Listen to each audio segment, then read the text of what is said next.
খবর সংযোগের সাপ্তাহিক হাইলাইটে আপনাদের স্বাগতম। আজকের বিষয়, ভ্লাদিমির পুতিন এবং ডোনাল্ড ট্রাম্প, দুই মহাশক্তিধর দেশের দুই ভিন্ন ক্যারেক্টার নেতার, তাদের সম্পর্ক নিয়ে কথা বলবো আজ। কেউ বলে তারা গোপন বন্ধু, কেউ বলে এটা নিছক কূটনৈতিক নাটক, কিন্তু সত্যটা আসলে কি? This fight, then we are ready. It's too much winning. We can't take it anymore. Vladimir Putin এই নামটাই যথেষ্ট বিশ্ব রাজনীতিতে আলোড়ন সৃষ্টি করতে। সাবেক কেজিবি এজেন্ট, যিনি 2000 সাল থেকে রাশিয়া শাসন করছে প্রেসিডেন্ট এবং প্রধানমন্ত্রী হিসেবে।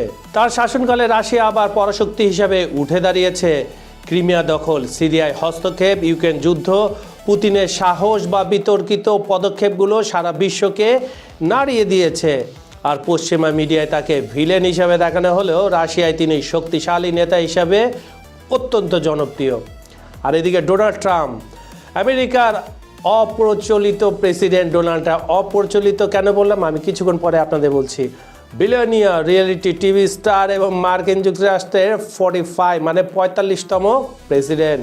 2017 থেকে 2021 সাল পর্যন্ত প্রেসিডেন্ট ছিলেন এবং 2025 সালের জানুয়ারিতে আবার দ্বিতীয়বার প্রেসিডেন্ট হিসাবে শপথ নিয়েছেন। তার slogan make America great again সারা বিশ্বে আলোচিত। প্রথাভাঙা রাজনীতিবিদ টুইটার থেকে নীতি ঘোষণা করেন। তার সময় আমেরিকা রাশিয়া সম্পর্ক নিয়ে অসংখ্য বিতর্ক এবং তদন্ত হয়েছে। দুই ভিন্ন দেশ, দুই ভিন্ন ব্যাকগ্রাউন্ড, কিন্তু একটা জিনিস কমন। কি সেটা? দুজনেই শক্তিশালী ব্যক্তিত্বের অধিকারী এবং বিতর্কিত।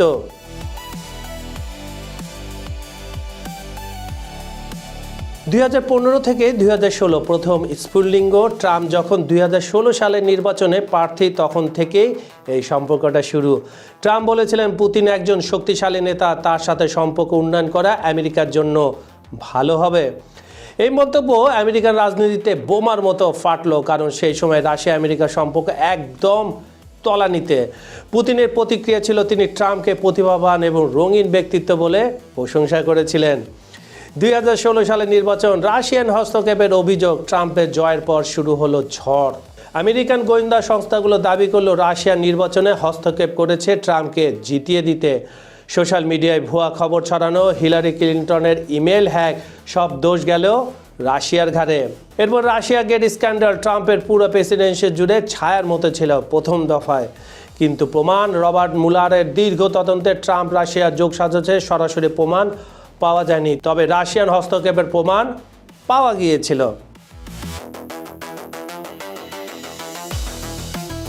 2018 সালে হেলসিঙ্কি সামিট, বিতর্কিত মুহূর্ত। 2018 সালের জুলাই ফিনল্যান্ডের হেলসিঙ্কিতে পুতিন ট্রাম্প প্রথম একসাথে প্রেস কনফারেন্স করেন। যা ঘটলো তা ইতিহাস হয়ে গেল।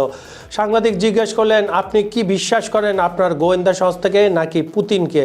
ট্রাম্পের উত্তর, আমি পুতিনকে জিজ্ঞাসা করেছি, তিনি জোরালোভাবে অস্বীকার করেছেন। আমার কোনো কারণ নেই বিশ্বাস না করার।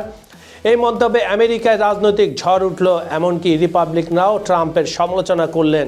অনেকে বললেন ট্রাম্প নিজের দেশের চেয়ে পুতিনকে বেশি বিশ্বাস করছেন। অন্যান্য মিটিং এবং ফোন কল, ট্রাম্পের প্রেসিডেন্সিতে পুতিনের সাথে বেশ কয়েকবার দেখা হয়েছে। 2017 G20 সামিটে জার্মানি, 2019 G20 সামিট জাপান, অসংখ্য ফোন কল, কিন্তু সেগুলোর বিস্তারিত রেকর্ড রাখা হয়নি, যা নিয়ে আবার বিতর্ক। My dear Russia. At the stroke of midnight, I am при осуществлении полномочий президента Российской Федерации.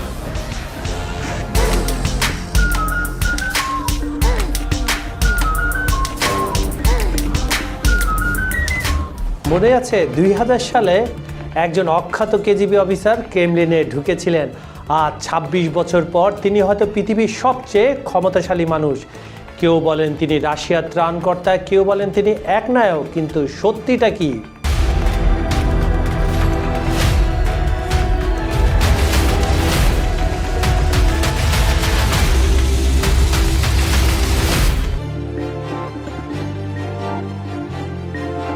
(1999 সালে রাশিয়া একবার মনে করে দেখেন তো দেশটা তখন কী রকম ছিল। তখন সেটা ধ্বংসস্তূপে ছিল। সোভিয়েত ইউনিয়ন ভেঙে গেছে, অর্থনৈতিক কলাপস করে, মানুষ রাস্তায়, মাফিয়ারা তখন দেশ চালাচ্ছিল। সেই সময় সবচেয়ে দুঃখজনক, বেদনাদায়ক একটা দৃশ্য ছিল, আপনি হয়তো পরে গণমাধ্যমে সেগুলো পড়েছেন, সেটা ছিল সন্ধ্যার পর থেকে মস্কো রাস্তায় স্কুল, কলেজ, ইউনিভার্সিটির টিচাররা, বিশেষ করে মহিলা টিচাররা প্রস্টিটিউটের জন্য এই রাস্তায় নামতো, কারণ স্কুলে বেতন হতো না।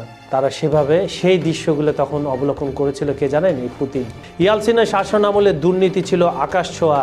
এরকম সময় আবির্ভূত হলেন পুতিন, একজন শান্ত গম্ভীর মানুষ, যিনি প্রতিশ্রুতি দেন আমি রাশিয়াকে ফিরিয়ে আনবো। কিন্তু প্রশ্নটা হলো তিনি কিভাবে ক্ষমতায় এলেন? 1999 সালের অ্যাপার্টমেন্ট বোমা হামলার পর চেচেন যুদ্ধে তার কঠোর অবস্থান তাকে জনপ্রিয় করে তোলে। অনেকে বলেন এটাই তার রাজনৈতিক উত্থানের টার্নিং পয়েন্ট। কিন্তু কিছু সমালোচক প্রশ্ন তোলেন, সেই বোমা হামলা কারা করেছিল? আজও এর উত্তর বিতর্কিত, ঠিকভাবে পাওয়া যায়নি। এবার দেখি যারা পুতিনকে মহান নেতা মনে করেন তাদের যুক্তিগুলো কি। নাম্বার 1, অর্থনৈতিক পুনরুত্থান। 2000 থেকে 2008 রাশিয়ার জিডিপি প্রায় 7 গুণ বেড়েছে, দারিদ্র অর্ধেকে নেমে এসেছে, মধ্যবিত্ত শ্রেণীর তৈরি হয়েছে।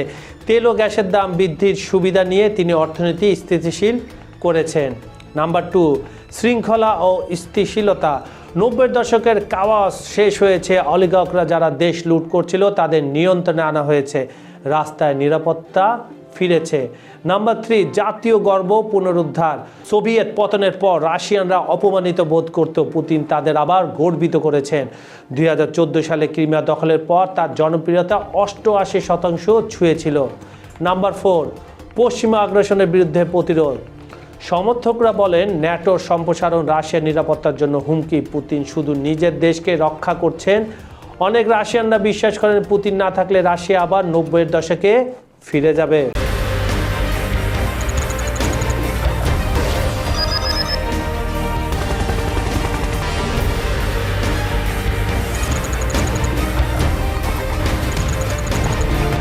আজকের ভিডিওতে আমরা কথা বলবো এমন 3টি ঘটনা নিয়ে যা হয়তো 2026 সালের পুরো দিক নির্দেশনাই পাল্টে দিতে পারে। চীন তাইওয়ান উত্তেজনা চরমে, ট্রাম্পের শান্তির প্রতিশ্রুতি আর ইউক্রেন যুদ্ধ শেষ হওয়ার দোরগোড়ায়। বন্ধুরা, নতুন বছরের প্রথম দিনেই বিশ্ব রাজনীতিতে বড় ধরনের এক বার্তা এসেছে চীন থেকে। শি জিনপিং তার নববর্ষের ভাষণে স্পষ্ট করে দিয়েছেন তাইওয়ান দখল করা চীনের জন্য এখন আর কোনো বিতর্কের বিষয় নয়, বরং সময়ের ব্যাপার।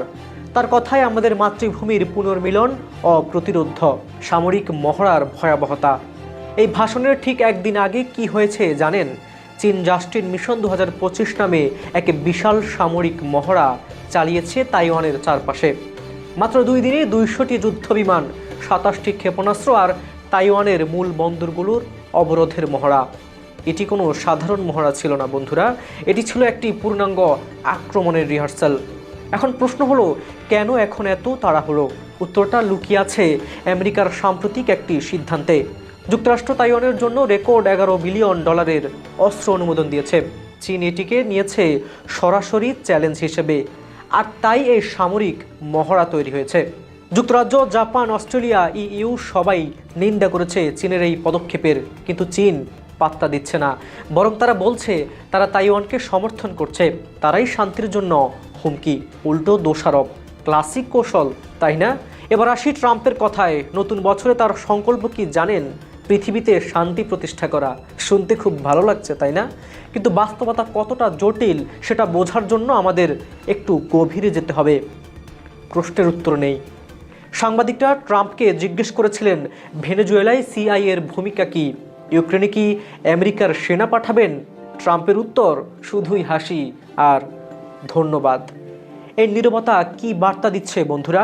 হয়তো পরিকল্পনা চলছে পর্দার আড়ালে। সুপ্রিয় দর্শক, এই ভিডিওটি কেমন লাগলো কমেন্টে জানাবেন। আপনারা কি মনে করেন ট্রাম্প কি সত্যি শান্তি আনতে পারবেন? ইউক্রেন যুদ্ধ কি 2026 সালে শেষ হবে? চীন কি তাইওয়ান আক্রমণ করবে? আর হ্যাঁ, খবর সংযোগের এই বিশ্লেষণমূলক অনুষ্ঠানটি আপনারা পৃথিবীর কোন প্রান্ত থেকে দেখছেন কমেন্টে জানান। বাংলাদেশ, ভারত, পাকিস্তান, আমেরিকা, ইউরোপ, মধ্যপ্রাচ্য, যেখান থেকেই দেখুন না কেন আপনার মতামত শুনতে চাই। বিজ্ঞাপন ও প্রমোশনের জন্য ডেসক্রিপশনে দেওয়া নাম্বারে যোগাযোগ করতে পারেন। লাইক করুন, শেয়ার করুন, সাবস্ক্রাইব করুন। আজ এ পর্যন্তই। ভালো থাকুন, নিরাপদে থাকুন।